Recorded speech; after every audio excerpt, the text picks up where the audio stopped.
Greetings, everyone. My name is Della Schmidt. I'm President and CEO of the Greater Burlington Partnership. Thank you for joining us on Eggs and Issues via Zoom. This is a different format for us. We're delighted to be able to be offering it.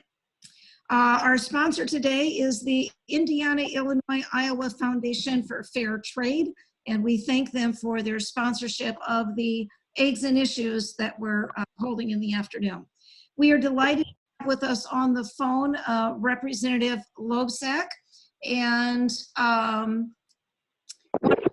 you're on the phone, sir. Would you like to give us a shout out? I'm on. Can you hear me okay? Yes, we certainly can. Well, thank you for joining us this afternoon. We are looking forward to hearing some general comments and greeting from you, but I do want to let you know that the big question on everyone's mind is, do you have any insights on when things will be getting back to normal and what might be the plan to reopen our economy? Sir, we look forward to hearing anything that you would like to share with us. Yeah, thanks so much for having me on. And sorry, I'm not on Zoom. It's okay, hopefully, just to be on a phone call on this. I'm at home, and you know, we're all sort of technologically challenged at this point, and not through any fault of our own necessarily, but just the technology sometimes doesn't really work very well out of our homes. Can everybody hear me okay and clearly? Is this okay? Yes, I believe that you are coming through nice and clear. Just feel free to speak up and slowly, and I think we're going to be just fine. Oh, great. Thank you so much. Okay. Well, anyway, just a few introductory remarks. First of all, thanks for having me on. I really appreciate this opportunity. And I'm glad to be talking with all of you. I'd rather be with you in person, but that just doesn't work out at the moment. And thanks for that very kind introduction. I'm sure you all have questions, but the first thing I want to say is that my heart does go out to all the individuals and the businesses who've been affected by the COVID-19 illness. I know that, you know, we have a report every day here in Iowa, and unfortunately the death count continues to go up, as does the number of cases. So I do hope that everybody who's joining today is safe and healthy and continues that way going down the road here. And throughout all of this, really ensuring your health and your economic security has been my top priority. I'm pleased that Congress and the President have come together and passed 3 bipartisan pieces of legislation to combat the illness. And the most recent bill, as you all know, is the CARES Act. The idea there is to get resources and tools to the people and the workers who've been affected by the virus. It contains provisions to help make healthcare more affordable and accessible, to bolster the healthcare system, to protect frontline workers, support small businesses, assist states and local governments. We still got a lot more to do on this front, don't get me wrong. But the most recent bill was, I think, a pretty significant step forward in that sense. And as the President said, and I think we all agree, what we really got to have here is a fully funded whole of government approach to all of this to keep people safe. And then we are going to have more legislation. We can talk about that too. Although I suspect Chuck Grassley may have a little bit more insight into that, given that he's chair of the Finance Committee, than I can provide. But we've got to keep addressing the needs of Iowans and of our fellow countrymen and women in this crisis. There's no doubt about it. And one last thing, I just want to thank the business community there in Burlington for all the work that you folks have done in the past and all the things that you're doing now. Really, because when we talk about businesses, we're talking about large and small, and the workforce in the Greater Burlington area we know is top notch. There's no question about that. And I know things are difficult now. It's hard for everybody, but I do have a lot of confidence that Burlington's going to be able to come back. You folks have done a great job the past several years, and you know, Jared Hirschberger keeps me informed of what's going on. I know he's on the line at the moment, and I want to thank him for all of his great work, and you folks know him pretty darn well. So I'll turn it back over to Kay or whoever it is that's doing the Q&A, and if you want me to answer that first question, the big question, as best I can, I'll do that, but I'll turn it back over right now, okay? Sure. And Representative Loebsack, this is Della Schmidt on the line with you, the new president and CEO of the Greater Burlington Partnership. We have not yet had the opportunity to meet in person, but I'm looking forward to that day, sir. Me too. Thanks, Della. So I want to thank you for the work that you and our federal legislators have done on behalf of individuals and businesses. I know that there's been a lot of work and thought and effort put behind the bills that have already been passed. And before we move into hearing about potentially new legislation or new economic tools that might be coming, could we kind of reflect a little bit on what's already taken place? For example, there are businesses that have applied for the economic injury disaster loans through the SBA, but have still not heard anything back as to whether or not they've been accepted and when funds might become available. And there's also some concern about when those funds are going to be used up and might disappear. Can you give us any insight that you might have on that? Yeah. Well, look, we've got to pass some more legislation, hopefully by the end of the week, and hopefully by unanimous consent. That's a bit tricky in the U.S. House, as you know, because there's one, and I'm going to be totally blunt with you folks, there's one damn fool in Kentucky who tries to hold all this stuff up, and I don't think anybody likes him at this point.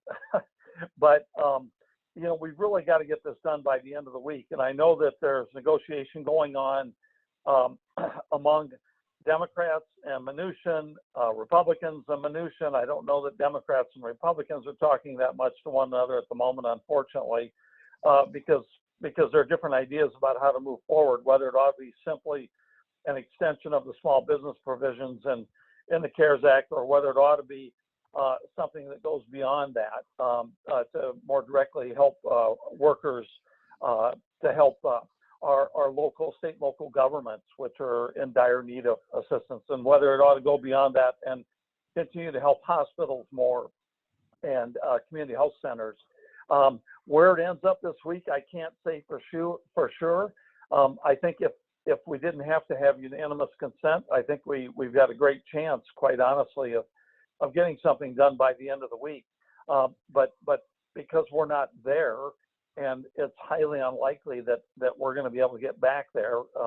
I look at flights every day. I can't even get very many flights back to Washington, D.C., quite honestly, from Cedar Rapids. It'd be easier to drive to Chicago and go from there. So I can't say for sure, but the programs that we have right now, most of the money, at least half of the money, my understanding is, has already gotten pushed out. Part of what's going on, I think is, especially where some of the big lenders get involved, they've got more expertise. They can respond to folks more easily, more quickly, more nimbly, if you will, to try to get some of that money out via the SBA. And we've got to do more, I think, for our community banks, for our local folks, to try to assist them. That's a big part of what a lot of us want to get done in this bill, if we can get it done by the end of the week, so that we can assist those folks who are having some difficulty. I did talk to a contractor the other day about this very issue. He's lucky. He only has 3 employees, including himself, but his wife is very good at sort of working through the system, but not everybody is in that same situation, unfortunately. And so if there's anything that my office can do, I don't know if Jared's aware of the particular situations or not, we will follow up and do the best we can to try to do what we can to expedite the process. Just let us know where that might be the case, and we'll do everything we can. I can't give you any specific recommendations without knowing sort of the specific situations, but I have to be a little careful too as a member of Congress, not to sort of interject myself too much into the process, but we will do everything we can that's within our power and that's sort of meets the ethics considerations that we have to be thinking about too to get involved in this. But Jared's on the line. He'll stay after I'm finished, and let us know the specifics, and we will do everything we possibly can to help these folks. Well, thank you, Representative. That's very good to know. And as we hear from our members, when we find those specific cases, we'll know then to reach out to your office and see what, if any, help you can give. So thank you. That's very generous. So And normally, can I just say yes, one more sir. thing? Normally, I don't want to speak for the senators. That can be a very tricky business among politicians, as you might imagine. But we're all in this together, and I know they're overloaded with folks calling them too. But don't hesitate to be in touch with both of them as well. I just think all the bases have to be covered. It can be a major undertaking, I know, to be in touch with all these offices at the same time. But I would just recommend putting to good use anyone you possibly can at the federal level, and that includes my office. That includes both Chuck and Joni's offices too. Okay. Well, thank you, sir. We appreciate that. And we are very fortunate that they will both be joining us on this same call here in just a little bit. So we'll be able to hear from them as well. And feel free to tell them that they might not like that I mentioned it, but nonetheless, that's okay. You bet, you bet.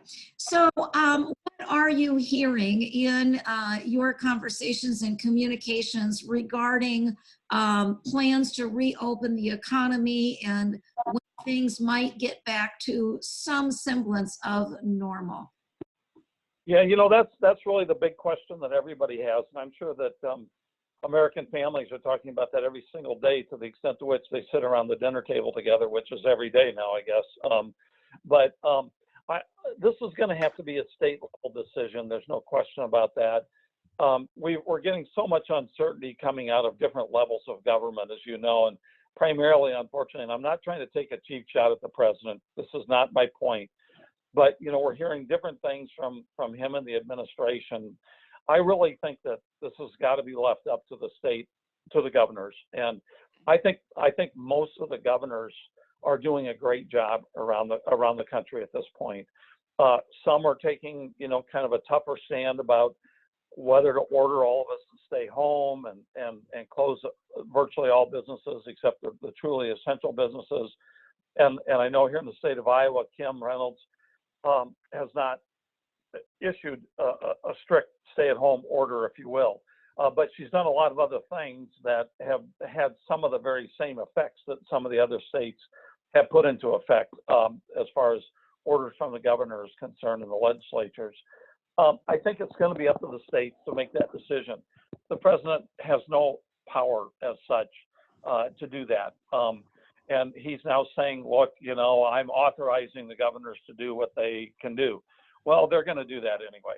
And we have a number of examples around the country where governors have done a pretty good job of taking care of things. Here in the state of Iowa, I look at those numbers every day, and I'm sure you folks do too, the number of cases and, whether we're flattening the curve or not. There was some mention of Governor Reynolds' team last week by Governor Reynolds' team that the curve might be flattening, but we haven't seen any evidence of that. I'm not sure what metrics they're using at this point. For me, my own view, for what it's worth, and I don't know what you folks think about this, I'd like to hear. I just think that we've got to keep people safe. It affects everybody. If we open some parts of the economy and expose people when we're not sure that this thing is under control, then that's going to have even worse effects, I think, in the long run. It will create a situation where we once again have really high numbers of incidences of cases, and that's not what we want to have happen. Not only for those individuals and their families, but down the road for the economy. Once again, this is something that none of us ever could have predicted, and I don't think that we really have a great roadmap for getting out of it. But testing just has to be, I think, the thing, and we don't have a lot of testing enough here in Iowa or in the country for that matter. But until we really know the scope of the issue, we know that there are far more people probably who actually have the virus than we know for sure. At least we suspect that here in the state of Iowa and around the country. And we're doing a decent job of trying to deal with the problem here in the state. But when we get these packing plants, for example, in Columbus Junction and other places, one in Tama and up in Sioux Falls and out in Nebraska, where these are hot spots. And, you know, the problem is a lot of the folks who work at those plants don't live just in Columbus Junction, for example. They live in other places. And so, or the nursing homes, you know, the long-term care facilities. These are difficult issues. And I don't have a you know, sort of a you know, crystal ball, if you will, but I will do the best I can to give whatever advice I can based on whatever limited knowledge I might have. And I'm not sure that my knowledge is a lot greater than what you folks have right now about how extensive this problem is. But we've got to make sure that we get this under control first and foremost. And one last point on that, sorry to be so long-winded on this. I think what they're doing in California, they set some benchmarks, the governor there. I think that makes a lot of sense to set some kind of benchmarks.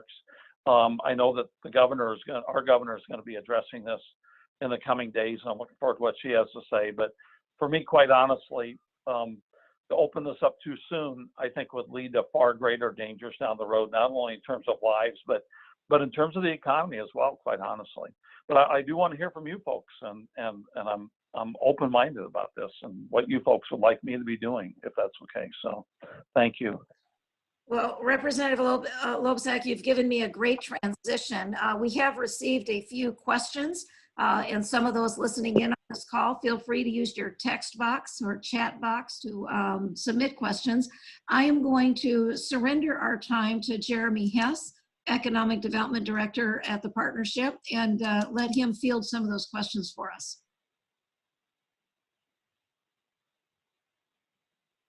Oh, am I muted? Oh, I'm unmuted. I would just encourage all of you who are watching to go ahead and type your questions in, keep them concise, and we'll try to do our best to forward these questions on. So I'm going to read one question here for you, sir, and we'll see where it goes here. Has any consideration been given to seasonal businesses who have only had an owner-employer when the disaster declaration was made on March 17th, but they were mandated to close and would have had additional employees on board? So there's a number of these scenarios where we have seasonal businesses. This one in particular is a racetrack, but there's others that are very seasonal in their approach. And what would you say to these folks and offer as far as hope to them to be able to navigate through this, and especially given that on day XYZ they didn't have this number of employees, but they anticipated doing that moving up into the season, and now everything's kind of closed down? Okay, so there are aspects of this. Are you in particular wondering what they can do as far as applying for these small business loans that are ultimately forgivable based on their continued employment of folks, putting folks on the payroll, or ultimately hiring them back? Is that your primary question here? Well, I think it's folks who at the start of this didn't have a whole lot of employees on staff or on payroll anyway, because they were anticipating ramping up because of their seasonal, and then all of a sudden, boom, everything's shut down. They've had to probably cancel events for the next 2 weeks, month, or whatever. And so they're just kind of one of those companies that maybe fall in between the cracks of what's been, a standard offering. I think that's a great question, and off the top of my head, I don't know that the legislation accounts for that. The legislation was written very quickly. Members of Congress are probably even less imaginative than most people out in the society, so I'm not sure that we thought about that particular aspect, but we will look into that. I can't remember if that's part of the legislation, but we'll have our team in DC check into that. It makes complete sense that those folks should fall into this, because it's kind of not how many, like you said, it's not the number of people or who you have on board right now on your payroll. It's the anticipatory effect of all of this, because clearly down the road, it's a Greyhound park or some such, or a horse race, whatever it may be, you know, they were going to be hiring a certain number of people, and they could document that because they've got records from the past. And so it may be that they, in fact, are eligible for these ultimately forgivable loans. I just don't know that off the top of my head, but we can check into that. But it makes complete sense to me. It's totally logical to me. They should not be excluded from the program just because at that particular point in time, they were not employing folks, or they might have had a couple, because they would be down the road. But we'll look into that, and that's a great question. I appreciate whoever. Sure, and we'd love to follow up with you in your office with what you find out, and Jared, we can stay in touch with you. So I'm going to move on to another question here, and rather than try and decipher it, I'm just going to read it. So the Paycheck Protection Program is a real lifeline for a lot of small local businesses. This person knows of 5 who have been positively benefited from that program. Are you working to secure more funding for this program, which is slated to run out of funds possibly as early as tomorrow? What are we doing to get the next round of funding for that? Yep, that's really a big. Now, what I was talking about earlier, the initial push was by Senator McConnell in consultation with Secretary Mnuchin, Treasury Secretary Mnuchin, to get that done last week. That didn't happen because Democrats in the Senate wanted not only that, but some of these other things that I mentioned: more help for state and local governments, more help for hospitals and community health centers, more help for the unemployed, maybe to extend beyond 4 months the unemployment benefits and the enhanced unemployment benefits that are in the CARES Act. So neither side was willing to agree with the other side at the end of last week. So that extension didn't happen, unfortunately. And it never even made it over to the House. And so what we're looking at now, I know that there are Democrats who are negotiating with Mnuchin, and then some Republicans are negotiating with him too. Unfortunately, right now, they're not negotiating with each other, the two sides, and that's what's very frustrating about this. Not in either house, quite honestly. But the program may very well run out of money, the initial $349 billion, by Friday. And that's why there has to be more allocated for that by the end of this week. Again, I don't know what is going to happen. You know, personally, I'd like to see more money go into some of these other programs as well as this program. There's no question about that, because these other programs are very good programs too, and they help our economy as well, not just, you know, the health of folks in hospitals and what have you. You all know this: if Great River Medical Center goes under, that's going to have a dramatic effect on your economy, on the small businesses and others, and who are going to be affected by something, you know, as perilous as that happening. So, and you got a great community health center there as well, as you know, too, with Ron Kemp and those folks who work there. So we'll see what comes of this. There could have been a deal struck while we were on the phone. I just don't know at this point. But you're right that the PPP has to be the central focus point of this right now. And then the question is whether we can, you know, get that through with some other things too.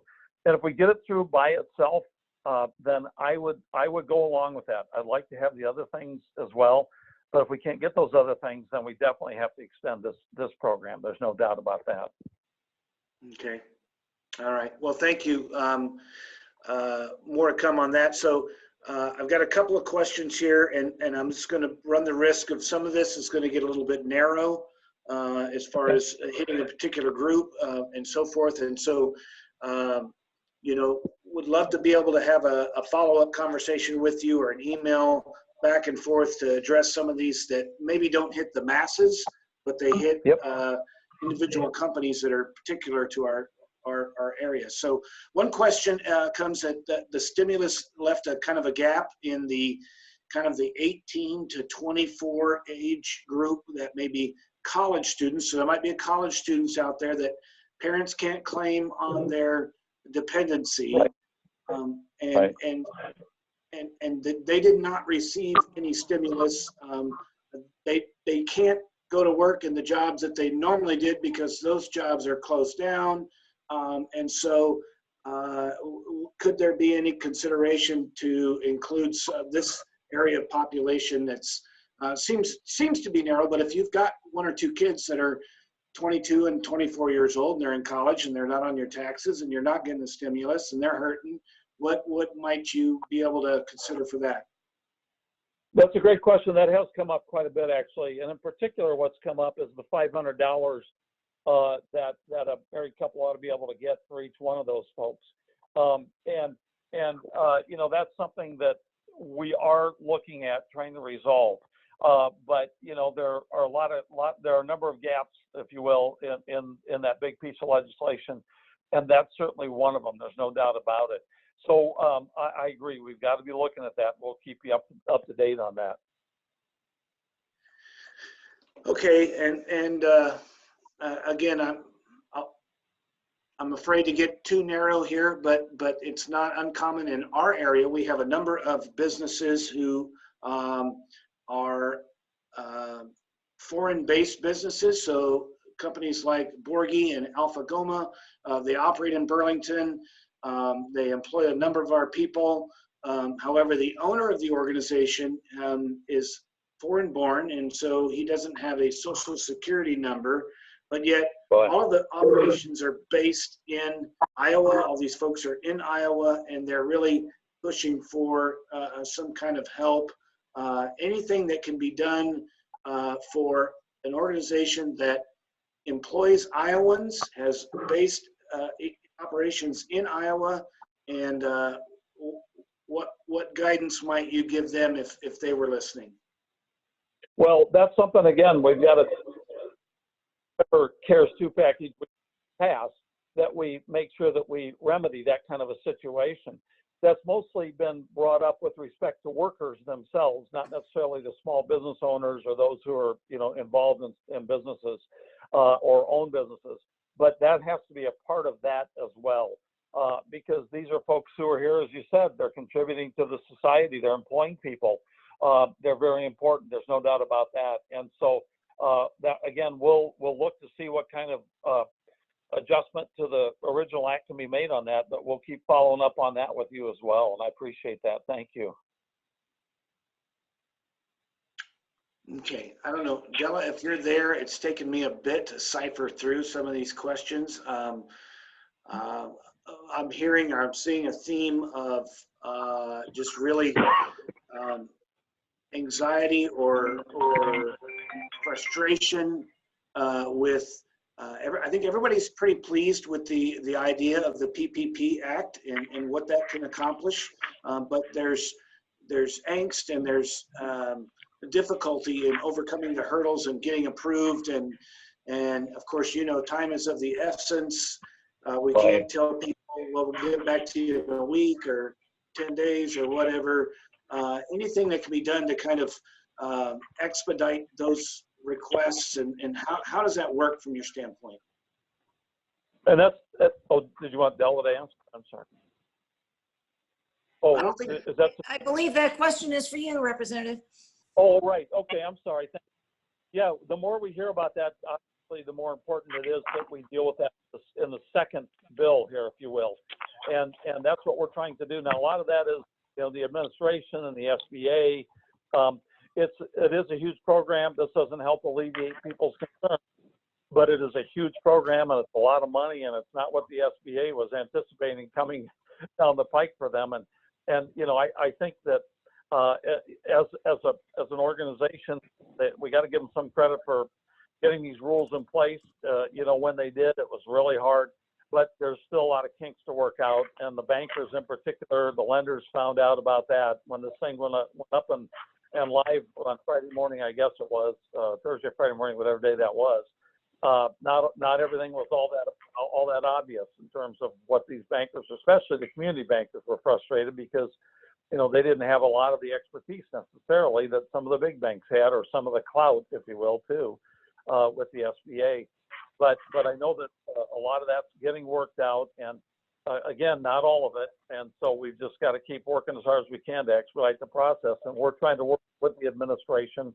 Almost all of us members of Congress have been in touch with the administration, trying to smooth this process out as best we can. And again, I think that's something, you know, with Grassley being on the chair of financial services. I'm sure he's going to have something to say about that as well. But again, I know that it sounds like I'm not being very definitive, and I apologize. But I just appreciate the input, folks, because it reinforces what I've been hearing from others and why we've got to take care of that. And so I appreciate that. And so I'm gonna make just a statement from one of our local bankers, and then I'm gonna follow it up with a question after that. And so just so that you can hear from our local folks and local bankers who we have been pushing people towards from the beginning of this, is to stay in touch with them and work with them and so forth. But from a local banker here, it says, as bankers, we need another round of funding to take care of our sole proprietors, our nonprofits, and our independent contractors. And they desperately need rules for this program. So please take that into consideration and hear from our local folks who, they live here, their kids grow up here, they want to take care of our local businesses. And so that's just a kind of a statement from those folks. And I appreciate that. And I've heard that from other folks at the local level. And I really think that most members of Congress are hearing the same thing from folks. So that's why we've got to keep working on that in the second tranche. Thank you. Okay, and so the last one I'll leave you with, last question is switching gears a little bit from business and just to what are you hearing of and how can our state be ramp up to help with the production of personal protection equipment, masks, gloves, face masks, breathing apparatus, whatever that is.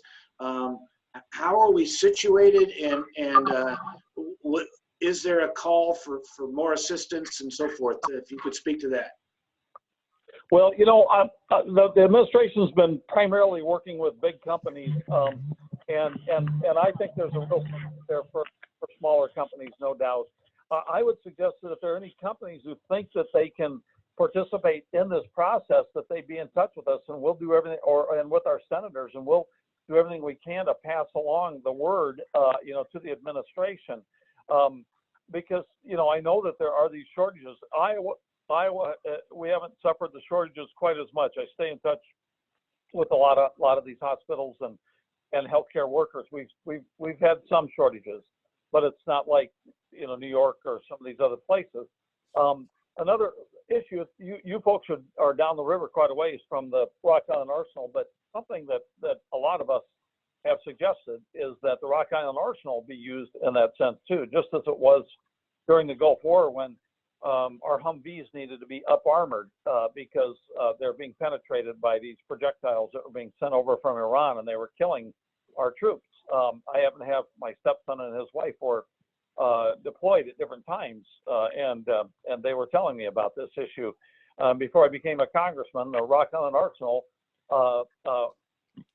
they turned over some of their manufacturing capability to up armoring these Humvees, and they did a great job. And I think they could work on a number of things. They've already talked to a number of us about how they could contribute to the cause. And there are companies, I'm sure, in Iowa that could do things like make face masks and that kind of thing. But again, I want to put a call out to companies who might have an interest in that and think that they can do that and be in touch with us. And then we can try to get that word to the administration as best we can. And I appreciate that. Well, thank you, sir, and I appreciate that. And I think Della probably has something to say, but I definitely want for you to hear from your small businesses that the help such far is appreciated, but there's going to be more needed. And I think everybody is very willing to roll up their sleeves and get to work. But we just appreciate that everyone be willing to put aside partisanship and so forth and pull together, because we're all in it together. So. And thanks, Jeremy. I appreciate that. That's a good message. So Jeremy, thank you for handling the Q&A. Again, for those folks on the call, please feel free to keep those questions coming. Representative Loebsack, thank you so much for your time this afternoon. We very much appreciate it. And thank you for your leadership and your hard work on the behalf of Iowans as you service at our U.S. Capitol. Can you confirm, is Senator Chuck Grassley on the phone? Yes, I am on the phone. Oh, good afternoon, sir. This is Della Schmidt, President and CEO of the Greater Burlington Partnership. We are going to invite Representative Loebsack to stay on the call if he likes. Would like to transition at this time to greeting you, Senator Chuck Grassley. First of all, is everybody that I'm talking to in one room, or is there a lot of people on phones remote? Sir, you are participating in a Zoom call, and so we are all remote, listening in via phones and computer connection. And everybody's in Des Moines County, is that right? I believe the majority of our participants are in Des Moines County. Okay. Certainly representing interests across Southeast Iowa. So what I'd like to do, sir, is engage you with just a couple of broad questions, and then individuals are submitting via text questions to our Economic Development Director, Jeremy Hess. So in a few minutes, I'll surrender our time to him, and he's going to put some of those questions to you, if that sounds okay to you. Yes, any way you want to do it. Thank you, sir. Well, I want to begin congratulating you for being our 10th longest serving senator from representing Iowa. Thank you for your longevity and all of your hard work on behalf of Iowans. Of course, the prevailing question in everyone's mind is, what is the plan to reopen the economy? And when do things get back to something that looks or feels like normal? Senator, we would love any insights that you might have or any thoughts that you'd like to share. I'm sharing mostly thoughts, except today I was notified by the White House that they want me to be on the one of the task forces for the discussion of this, and they haven't told us how we're going to have the discussion, but I assume it's going to be remote, as you and I are remote today. So I'm glad to participate in that, but I think it's probably too large of a group, but I'm still glad to be a part of it. But I don't have any conclusions, obviously, from that, because it just notified me today. But Congress won't be in session before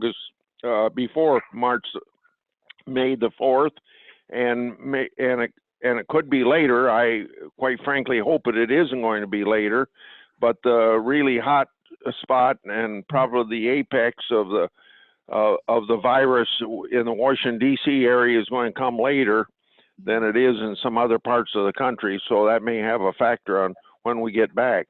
Opening up the economy, I think, is very important, and it's probably going to be done sooner in several states than it is in the country as a whole. In other words, it'll probably phase in within states a little bit different from one part of a state to another part of a state. And I think it's going to be done where you can have the 6 month or the 6 foot space between people, and probably start with small businesses that give their business basically to the general public, and in larger corporations where they have the capability of testing people, at least for fever, as they come to work every day. And I think that it's going to be decided by the governors. And I think the president made that pretty clear yesterday, which was a clarification of some things that he said that I think were constitutionally wrong on Monday during his news conference. And I think now that there will be some federal guidelines, but states will decide how they want to work within those federal guidelines, plus their own guidelines. And as far as the Constitution is concerned, it's more by what governors and the state law decide as opposed to the federal guidelines.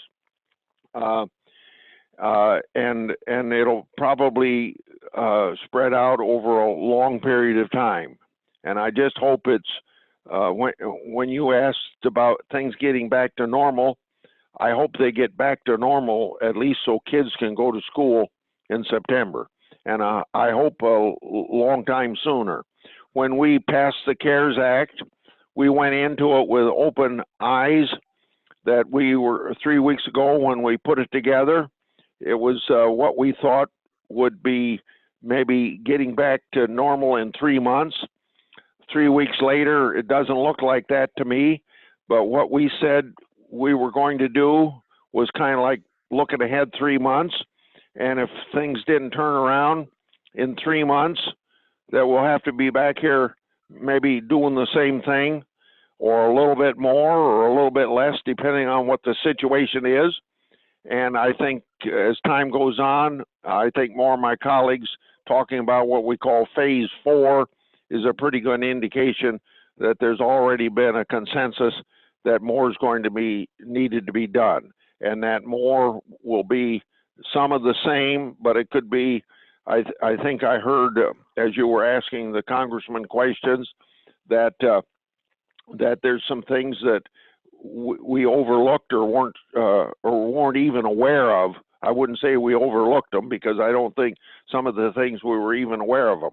Like, for instance, yesterday, one of my telephone conversations was with a nonprofit organization that's not covered by the law, and during the summer they have about 200 employees.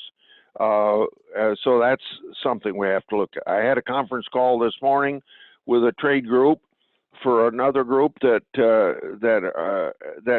they have some big operations, memberships, but some very small people, and that classification in our economic group's not covered. And so those are things we have to look at. Now, I think I could go on, but I think I should probably defer to you for questions, and I'll try to be as specific as I can in answering. Well, thank you, Senator. We appreciate that. Before we move into questions from those who are listening in on the call, and there are some very definite needs to go back and tweak and adjust some things from the great work via the CARES Act and the EIDL program. But you did bring up the topic about a phase 4. I'm curious, is that the infrastructure bill that we've heard hinted at? Is it transportation, water, sewer, education? Representative Loebsack talked about the need to make sure that our hospitals remain whole financially.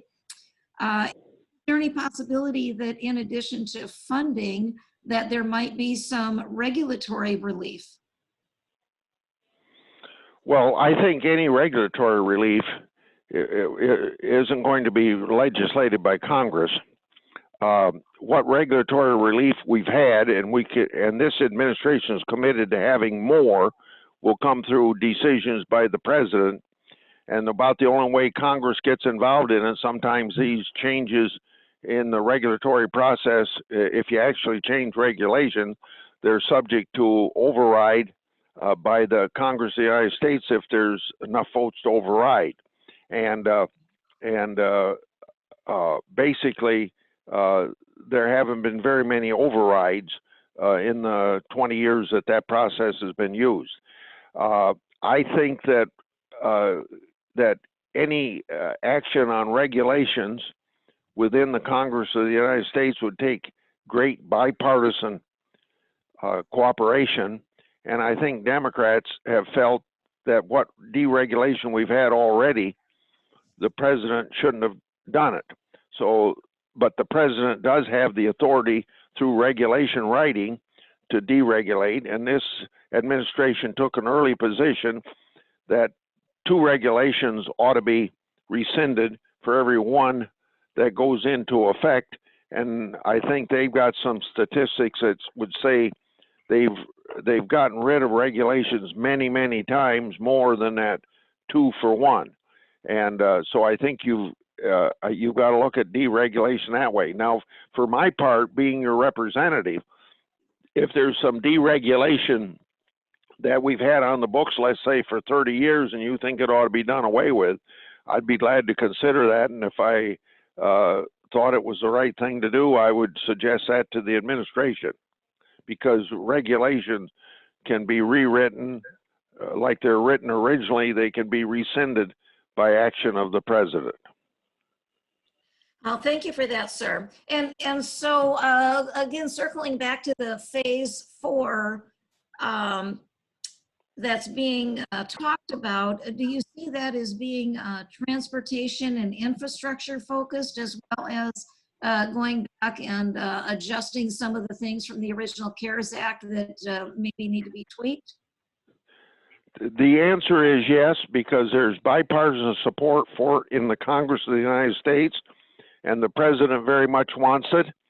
But it kind of, if we would go in that direction, and there's probably a good chance we will go in that direction, but if we do, it kind of violates one of the principles of the CARES Act, which is that we need to take care of the problem immediately in front of us and not make any long-term program changes, of which infrastructure would come into, because those are usually 5-year programs, and new programs are rewrite of old programs, and not really something dealing with the immediate pandemic and the economic shutdown we have. So it would violate that principle, but as long as there's the votes to violate that principle, it can be violated. And I think there'd probably be votes enough to do that for infrastructure. Okay, well, thank you for sharing that with us. At this time, I'm going to surrender the remaining time to Jeremy Hess. He's been looking at questions that have been coming in, and so we're going to put some of those in front of you so that our listeners can hear your response to what's on their mind. Jeremy, are you ready? I'm ready. So, hey, by the way, I see my friend Bob Bartles there. Bob, I just texted you on the private thing, so whip up your question in a concise manner for me to help me out, though. But I'm going to start with this. Senator Grassley, thank you for being here. What and where do you think, so right now the PPP, the Payroll Protection Plan, a very highly sought after program, many of our community have taken advantage of it. Word is that funds are going to be depleted very, very quickly. What are you doing, or what can you speak to as far as replenishing those dollars so that there's more funds available to our local businesses and employers? Okay. That money is going to run out today or tomorrow, all 350 billion of it. And I'll tell you on a process way how we're involved with this. So, you know, my sitting here in my farmhouse in Iowa talking to you, then that's how we do business in Washington until we get back there on May the 4th. So the administration, the president, the Secretary of Treasury, along with those of us that are on the task force that came up with this program, and really I ought to give Senator Rubio credit for it because he kind of led that task force. But anyway, we thought 350 billion was enough. Well, within 2 weeks, within 3 or 4 days, we realized it wasn't enough. So then 250 billion looked like the add-on that we ought to have. So when there's only a handful of members in Congress, you do things by what you call unanimous consent. So you get unanimous consent by calling every one of the 100 senators, or it's really done in 2 segments. Democrat leadership calls Democrats, and Republican leaders call Republican senators. So when we call that the alert or whip count, when Grassley's name come up, I say yes. So I was willing to give my consent last Thursday, but there were other people that weren't willing to give their consent, and they were in the other political party, so it didn't get done. Now there's a feeling that with the money actually running out, that for whatever reasons, other people didn't want to do it, that it's more important to get this done because this money is running out, and none of the other money in the CARES Act has run out yet, and we'll still have time to deal with other problems in the CARE Act. Okay. So in other words, to answer your question, I support it. All right. So, Senator, I'm kind of trying to keep an eye on the clock here and to make sure that we don't run over. One of the questions, and you've touched on this a little bit, but in a future round, package number 4 or whatever we're calling this thing, would there be an infrastructure stimulus, something to focus upon? Would that include things like rural broadband? Many of the things that we've been howling about for a long time, water and sewer infrastructure and waterways and flood protection. And can you speak to what might be in the next round of any assistance to kind of boost things forward in the days ahead? Well, the answer is yes. If the president keeps pushing for it, and there is a bipartisan support for it in the United States Senate, and if it's as big as what the president's asking for, it would include broadband, municipal infrastructure, probably everything but the kitchen sink, but if we were not involved with the pandemic and phase 4 and all that, until this all happened, starting in February, we were only talking about doing roads and bridges, and that's where we were. But I think now, with the president pushing a bigger package, then you include more than roads and bridges. All right. I'm going to ask you a narrow question here, but it's narrow in the sense of probably not a lot of folks online are asking it. But one thing we've heard of, Iowa's a rural state, and we have a lot of producers here, producers of cattle and pork and so forth. And one of the things that we're hearing about is that if you go to the grocery store, the price of beef has kind of gone a little bit high, but yet producers are receiving, cattle prices are dropping. You hear anything of this, or what could be done to, somebody's making a buck off somebody? I know there's been a lot of talk about no price gouging and so forth, but our local producers seem to be taking a beating, while folks in the manufacturing industry or in the processing industry or the grocery industry seem to be doing okay. Any word on that? Yeah, there's two answers. One's a short-term answer, and the other one's a longer-term answer. And the long-term answer is two things. One, to get the Secretary of Agriculture and the Attorney General, and I wrote letters on this 2 weeks ago, and Secretary Perdue said he was going to follow up. I haven't heard from Barr yet, the Attorney General, but any violations of the Packers and Stockyards Act, and also any antitrust laws is what I want investigated, and it's based on the same principle that you pointed out: consumers paying a high price and the farmers getting the kick in the rear end. I only about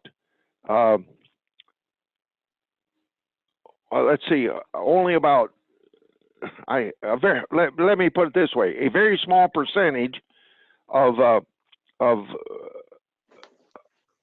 market sales are by independent producers, or only a small percentage of slaughter is by what you call daily buying. The rest of it's on contract, either contract with specific farmers or packer ownership of livestock. And so I've been a longtime advocate for packers not slaughtering in any one day more than about 50% of their total kill, so that there's a market out here for the independent producer. And I'm trying to, we're going to put a bill in to try to accomplish that. Then the other one is the short term. There's $25 billion in our bill that we've been talking about, the CARES Act, for the Commodity Credit Corporation. 15 billion of it for what we've helped grain farmers in the past, like we did with the Chinese tariffs. And then the other is $9.5 billion for livestock producers because they're getting killed now with these low prices that we have, and lower prices because some of these slaughterhouses are shutting down because of the pandemic. All right. Well, sir, I'm going to wrap it up. There's some questions here that are outstanding that Rachel in our office has a contact with your office, and if you're okay with it, some of these are very specific and very narrow in scope, and we would love to be able to forward those questions on to someone in your staff and have somebody look at them so that they get addressed, but yet maybe it's not necessarily appropriate for all of us to participate in. I hope that's okay. Yeah, that's a good. Okay, fantastic. Well, Senator Grassley, thank you again for your time with us this afternoon. You are certainly welcome to stay on the call. We'll be transitioning here momentarily to Senator Joni Ernst.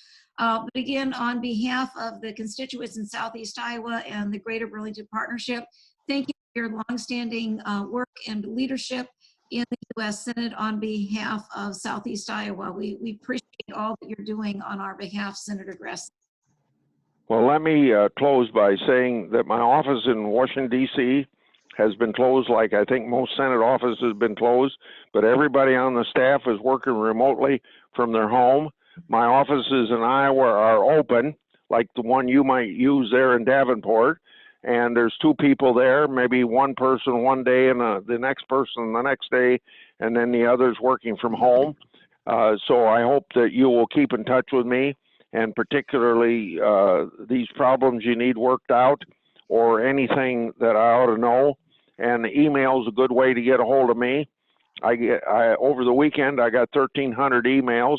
I'm about, I think, 24,000 behind, which sounds like a lot, but only about 500 of them are more than 30 days old. So I think we're keeping up on the mail pretty good. Usually our backlog is only about 3,000 or 4,000. So, but we're getting more mail now just because of the problems we're in with the pandemic. So thank you very much, and I'll hang up. Okay, thank you, sir. Stay safe. Senator Joni Ernst, I believe, has now joined us. Yes. Hello, Della. How are you? I'm doing fantastic. I'm looking forward to the day that I get to meet you in person. Yes, I always prefer that. Yes, but thank you so much for joining our call, our Greater Burlington Partnership Eggs and Issues. We have about 50 people or so on the call with us today. And, you know, our theme has kind of been asking what it is that you know about the #1 thing on everyone's mind, which is what does getting back to normal look like, and what is the plan to reopen the economy, and how should we be anticipating and navigating and planning for that? So what insights do you have for folks? Yeah, absolutely. And thank you for that. And I think it is pressing on everybody's minds. And you know, even being kind of sequestered away from folks, I'm down here just across the state from you over here in Red Oak. And all in my community, whether it's at the grocery store or other places, folks are just wanting to know when. I mean, that is the question of the day. And so what we are trying to do, whether it is through the Senate and the House as Congress, we are trying to look at, of course, then the trend that we see with the cases. Are we seeing an increasing number of cases across the country? Have we plateaued? And we really are relying upon those health officials that are in the administration right now to help direct and guide us. But at the same time, you know, understanding that they're medical professionals, but we also have folks that are really concerned about the economy. And are there ways we can work with those medical professionals but understanding what we do about COVID-19 and maybe the antibodies that have been developed. Are there ways that we can start getting people back to work that have maybe already had COVID-19, or those that were asymptomatic, they had it, didn't even know about it? They are safe to go back to work. And so those are the things that we are discussing right now and trying to work through with the administration. And hopefully I'll have some news very soon about a task force that the president is working on. I have some ideas that I'll be able to share later on. But it is something that we are all really concerned about. And I can look around my community and just see how badly so many of our businesses are hurting. And so we want to move through this as quickly as possible, but we do need to do it safely. Thank you for that. So we are so appreciative of the work that you and fellow senators and representatives have done on behalf of Iowa and indeed the country in trying to respond to this just unprecedented situation that we're in. So things like the CARES Act and the EIDL program, of course, because of the urgency behind it and the way things work in Washington, those programs, now that they're rolled out, have some imperfections in that. You were very kind. Things that maybe fell through the cracks. And so what do you see as the potential of going back and maybe address some of those things, and what are the things that you'd like to see get addressed? Yeah, you are actually very kind about some of the programs. However, just reminding folks that it is a $2+ trillion package. And specifically, if you look at, say, the Paycheck Protection Program, the PPP, it was nearly a $350 billion pot of money that we pushed out regulations from Treasury and SBA in the matter of a week. So, of course, there are going to be some hiccups out there. We're seeing some of the same with the economic injury disaster loan, or we call it the EIDL. So working through those, we hope to have all of those hiccups out of the way and dollars going out the door here in the next several days. We've had many conversations with SBA, with the administrator there. She has been wonderful to work with through some of these hiccups and issues that Iowans are bringing up, as well as Secretary Mnuchin. I was on individual phone calls with both of them the other day, walking through some of the issues that our businesses have been bringing up. So we do anticipate that there are ways to correct as we go. And that's why having those direct conversations with the administrator and the secretary, very, very important. So I'm raising the issues, Senator Grassley is raising the issues, all of these other senators are experiencing the same things in their states. So if they're hearing it enough, they will recognize it is really a problem and then make a correction to the regulations or the policies. If it's something that they're resistant to, maybe not meeting what we saw as our congressional intent, that would require us to go back and maybe tweak the language in that next package that would be coming up. It's important to focus on phase 3 and what we have in phase 3, but I do anticipate we will need to go back and make those corrections, and I could see that being done in a phase 4 as well. I do anticipate that will be coming up. So one of the things that we're hearing, of course, is that the Paycheck Protection Program may be out of money as soon as tomorrow or the day after. Yes. If our business leaders on the call are still in the queue on either trying to get their applications in, the banks are doing the best they can to process things. So that's a concern. But when we look at what's happening on the unemployment side, and bonus money that was put out there to try to keep people whole. One of the things that we've heard from Governor Reynolds is that once the unemployment money reaches a certain level, employers are going to be charged for the unemployment. But our companies, many of them that had to let people go, are shut down. They're not going to have the revenue to pay that up. What are your thoughts about what the federal government can do to leave the states whole so this doesn't boomerang back on the very businesses that are already in dire situations. Right, right. And what we did in the CARES package was $250 billion that would be spread across the United States to bolster up unemployment insurance. That unfortunately has some dire consequences.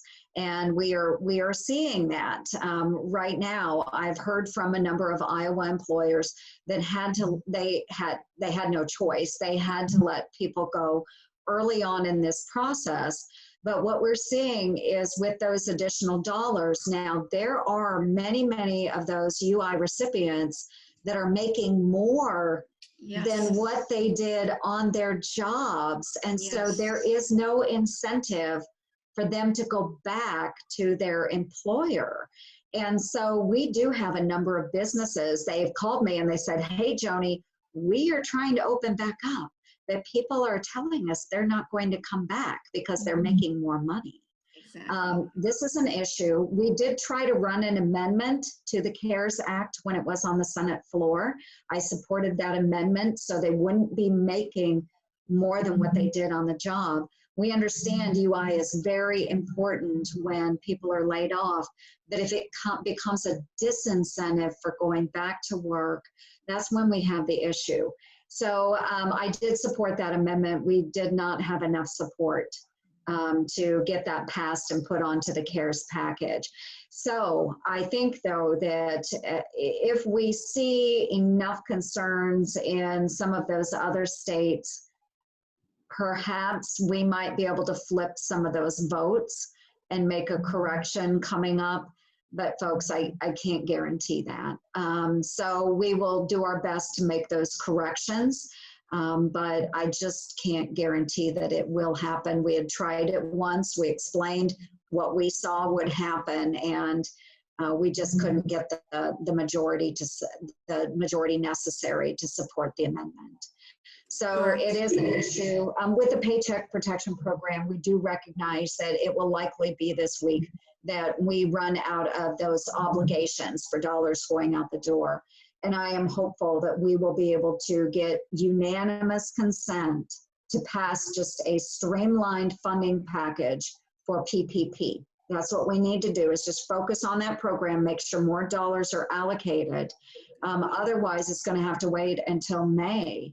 May 4th is when we are scheduled to go back. That was the date the House set. So that makes sense then for us to go back May 4th and work in conjunction with the House. So I hope we can do it sooner rather than later. So you phase 4, and we've certainly heard a conversation from the president or other legislators that phase 4 may be much focused on transportation or other types of water, sewer. We've also heard the need for education and leaving those institutions. We've heard concerns about our hospitals. So what are you looking at, and what phase 4 should be about? Yes, and phase 4, I'm actually really excited about the opportunity that we have here. Of course, focusing very much on healthcare, rural healthcare. We all understand how important that is in the phase 4. But beyond all of those things that we do need to focus on that maybe will carry throughout the first 3 phases, when you talk about infrastructure, we do see opportunity there. So this is something I'm really excited about because I sit on the Environment and Public Works Committee, and we just passed this last fall the FAST Act out of our EPW committee. That's the transportation bill, and it's a plus up transportation bill, and it passed out of our committee 21-0. So it tells you it's never happens. It never happens like that, folks, but it did. And we were so thrilled because we all collaborated on this, and we feel very strongly about moving this package. So the Republican members of the EPW, we actually hopped on a conference call the other day to talk about the opportunities that we have because this is such a bipartisan issue. So not only do we have the FAST Act, the transportation infrastructure portion of the bill that we would like to move, We also have the water resource bill that needs to be reauthorized. So we have WRDA, we have FAST, and what we'd also like to do is rural broadband. Now that goes, yes, and that we get really excited about. That goes through Commerce. It would have to go through that committee, but Roger Wicker from Mississippi is actually the chair of Commerce. He also sits on EPW. So we're all in agreement that these are the things that we would like to see moving forward. So whether it's actually wrapped into phase 4 or whether we actually just wrap it all into its own infrastructure bill, we think there is opportunity in a bipartisan way to get that moved. Now, of course, we need the House's buy-in too, but we feel very strongly about it in the Senate. Well, for sharing that, and particularly on the rural broadband, we're certainly seeing, because of how work is having to get done now, how education is having to get done, telemedicine, this is a need that we've known about, and now it has just been dramatically underscored. And because of COVID-19, a lot of things that are going to be a new normal, and the use of technology is going to be part of that. So we're very, very pleased to hear that rural broadband is high on the list. What we're going to do next is I'm going to yield the microphone over to somebody I believe you know very well, Jeremy Hess, our Economic Development. Hey, Jeremy. Yeah. Hi there. Jeremy has been looking. She was a little girl and used to live next door to you. Yeah. Hello. How are you? Oh, they're celebrating Good. because they just scored like a 24-pack of Charmin. So we're all in good shape here. That's a good day, Jeremy. Yeah, it is. It is. So, hey, one of the questions, Senator Ernst, is that at least some of us in the audience here feels like Governor Reynolds has been doing a great job of kind of tracking numbers and keeping metrics of what to do and how to close down or not close down and so forth. And so how much are you in communication with her, and how's that going as we try and navigate through all of this and find a way for Iowa to kind of lead the way as far as getting going again? Yeah, and thanks, Jeremy. And I am in contact with the governor all the time. And that has truly been a blessing to have Governor Reynolds at the helm, and knowing just how she really works as a collaborative leader. She has drawn around her some of the best experts possible. She's working not only with the administration and our federal government, but also with those of us in the congressional delegation. And so she is taking feedback from us. We're taking feedback from her on how we approach this from the federal government standpoint. And it has been going very well. You know, she has tried her best not to shut everything down. And I think Iowans appreciate that. And I think because, you know, we are rural, we don't see as many COVID cases as they have seen on the coasts, which is a blessing for us. But because we are maybe more in the heartland, don't have those cases, and because we haven't shut everything down completely, I think our rebound will be much easier when it is time to fully reopen again. And again, this is an issue that I will be working on with the Trump administration. I'm sure I'll have an announcement coming out later about that. But I do plan to be very, very involved with what we're doing as a federal government and how we start reopening those businesses again. So, you know, I'll have more to follow with you later on that. I can't really say anything today, but we are working on that for you. So we'll continue to work with the governor and make sure that we're in lockstep. And again, reopening as quickly as we can, but doing it as safely as we can as well. Right, right. So thank you for that. And so my next question is a mix of a question and a statement, if you will. And so we have a number of private and nonprofit organizations in our community that Yes. through this, they were mandated by the government to shut down. They were told you have to shut down, and so Right. stopping their revenues. But they still have utilities, they still Yes. have insurance bills, they have Yeah. and so forth. And on the flip side of that, they don't qualify for some of the assistance that has been initially offered. So in one way, it's a question, and another way, it's a, Yeah. please consider this point. as you move forward. Right, absolutely. And sitting on the Small Business Committee, I was able to work this issue with Senator Rubio when he was pushing out the Paycheck Protection Program, that PPP. So we did make sure that nonprofits were included in the PPP.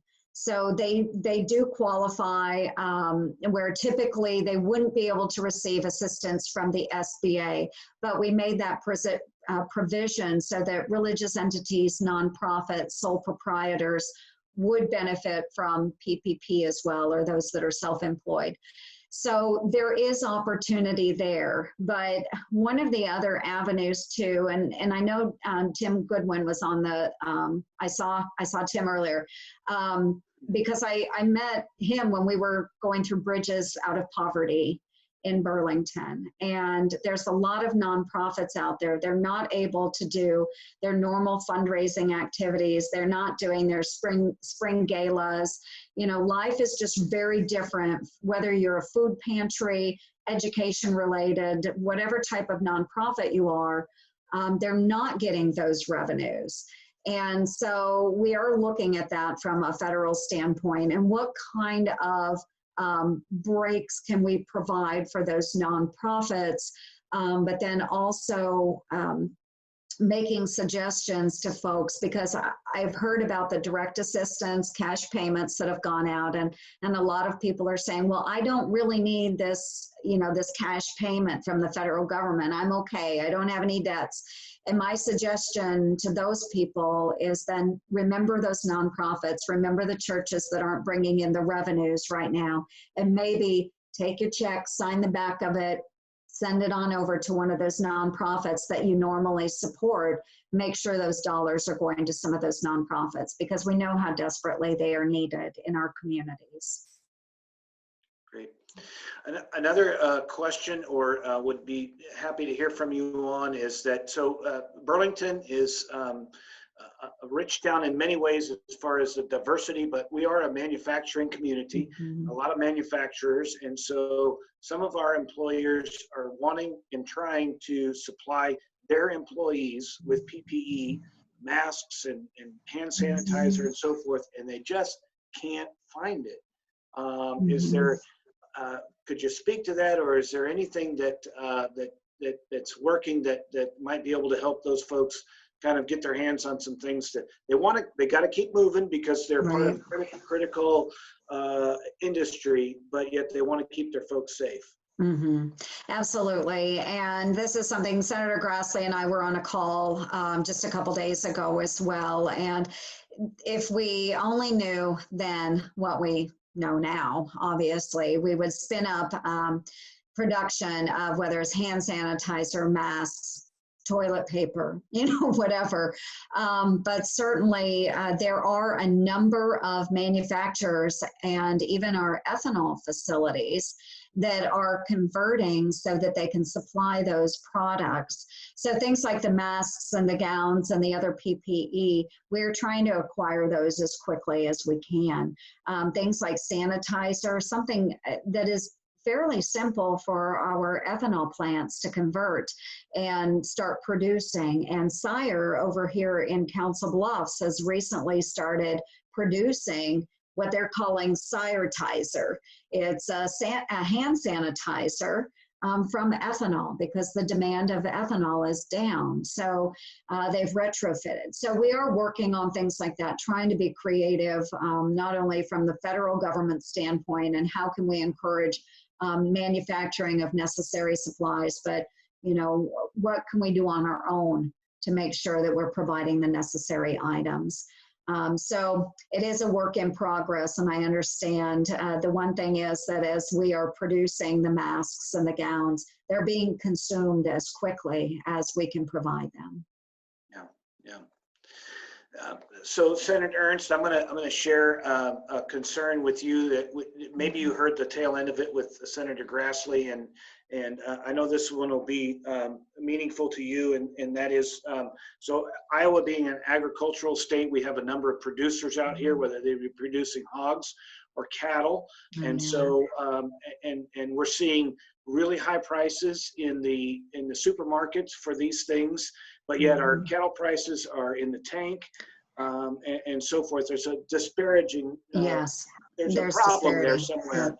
And so anything that you can do, whether you speak to that now or whether you just watch for ways to help right that wrong, somebody's not getting compensated and somebody's making really good on this deal.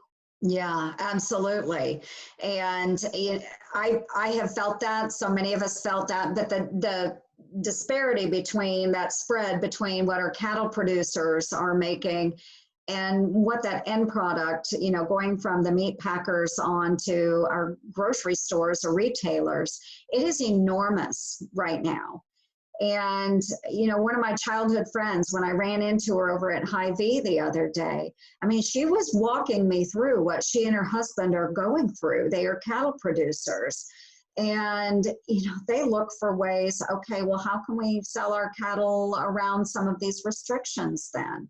You know, and it is so disheartening what we're going through right now. So I know that Senator Grassley and I each have been pushing the USDA on this, further investigations and understanding why the spread is like it is, then how do we correct that to make sure that our cattle producers are not getting the short end of the stick. So we'll continue working on that. Definitely something that has to be looked at. We do have supports if you're, you know, focused mainly on COVID-19 and some of the hard times that agriculture was having even before we hit the pandemic.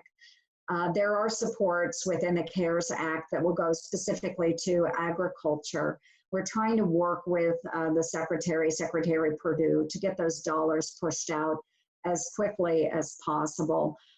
These would be things that, like the Commodity Credit Corporation and additional payments through there, just like we did with the FMP for our farmers because of the trade wars and trade negotiations. So there are some things that we can be doing, but we do anticipate more will need to be done in order to support agriculture. Our ethanol facilities, biodiesel facilities, all of them are going through really rough times now too. So Green Plains Energy, I spoke with them the other day. They've got a plant down here in Shenandoah, and it will remain open for the meantime. But just yesterday, they had to shut down 8 of their plants. And that's not good for our farmers, and it's not good for our biofuel producers either. This has been very hard on every possible sector related to agriculture. Yeah.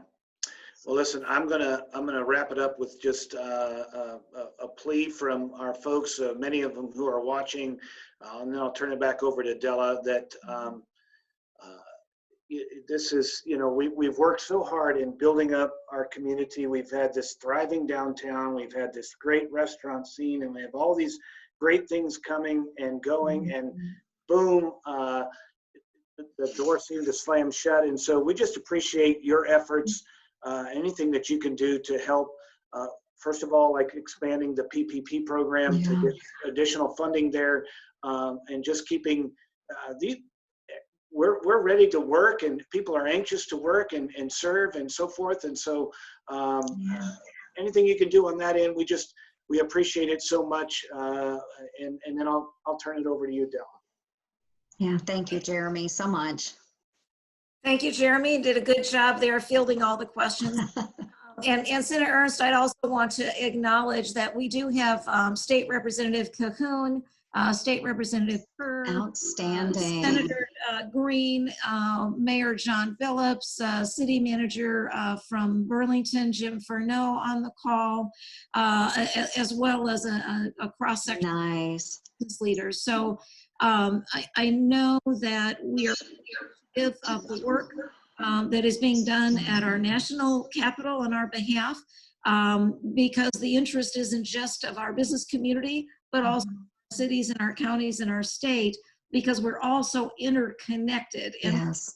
when one of us is hurting financially, that ripple effect starts not just hitting businesses, but it starts hitting cities, counties, and states, and their ability to deliver on the services, both business and individual. So we're in this together. We appreciate your leadership and that you've spent this time with us. And we will continue to push out to your office any questions that we get from folks. And for those that are on the call, if we didn't get a question answered that's on your mind and you would like us to help with that, please feel free to reach out to myself, Jeremy, or Rachel. Rachel, thank you for setting up everything today to make this all happen. So with that, we'll close out today's call. Thank you, everyone. Stay safe. And again, thank you to our sponsor, Indiana, Illinois Iowa Foundation for Fair Trade. Excellent. Thank you so much. I appreciate the time today. Everybody stay safe and stay strong. Thank you, Della. Good night. Yes, bye-bye.